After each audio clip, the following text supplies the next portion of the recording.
মেশিনে কাপড় ধোয়ার আগে আমি গরম পানি দিয়ে ভিজিয়ে রেখেছিলাম 1 ঘন্টা কাপড় কাচা পাউডার আর কাপড় কাচা সোডা দিয়ে।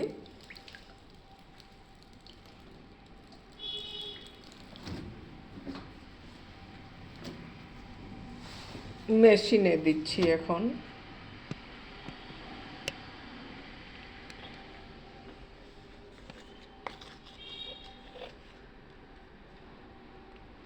যেহেতু আগেই ভিজিয়ে দেওয়া ছিল এবং অনেক বেশি পাউডারের মধ্যে ভিজানো ছিল, ওই জন্য এখন 2 চামচ পাউডার দিলেই যথেষ্ট।